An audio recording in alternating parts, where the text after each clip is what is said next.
Hace tan solo unas semanas, la Unión Europea se enfrentó a unas elecciones que, según los expertos, iban a cambiar el rumbo de Europa.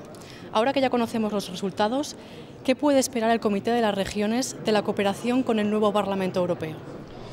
El Comité de las Regiones siempre está a disposición no solamente de su ámbito local, sino del ámbito nacional y del ámbito europeo.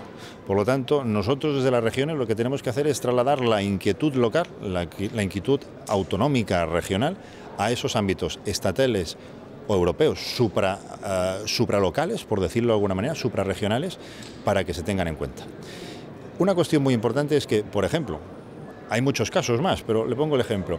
Quien hasta hoy mismo ha sido el presidente del Comité de las Regiones, el presidente Valcárcel, Ramón Luis Valcárcel, deja ese puesto presidencial para ocupar otro puesto, en este caso en la Eurocámara como europarlamentario.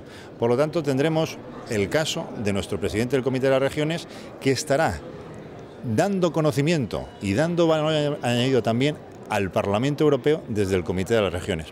Lo que le voy a decir a continuación no quiero que suene prepotente ni otra cosa similar.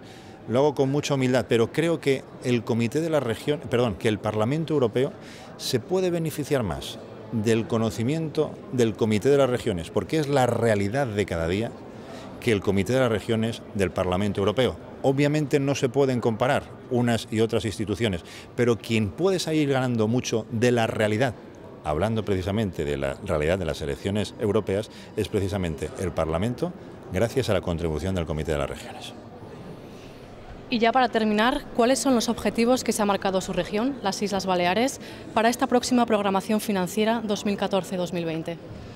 Desde que soy presidente de las Islas Baleares, nuestro principal objetivo es hacer entender al ámbito europeo, y ya lo estamos también trabajando en el ámbito estatal, de la importancia del concepto de la insularidad.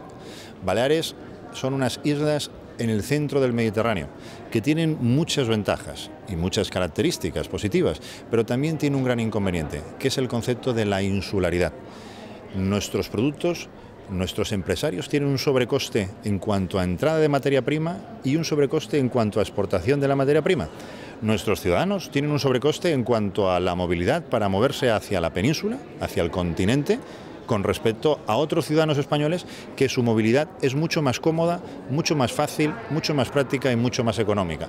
Por lo tanto, lo que yo desde mi primer día como presidente estoy haciendo entender y trabajo en ello es el concepto de la insularidad. Que las islas tienen muchas ventajas, sin duda, pero que también tienen muchos inconvenientes y los padecemos. Y si somos europeos y queremos serlos en toda la integridad y magnitud de su concepto, también tenemos que fijarnos en aquellas regiones que tienen limitaciones, y una de las grandes limitaciones que tiene Baleares precisamente es su conectividad de cara al exterior.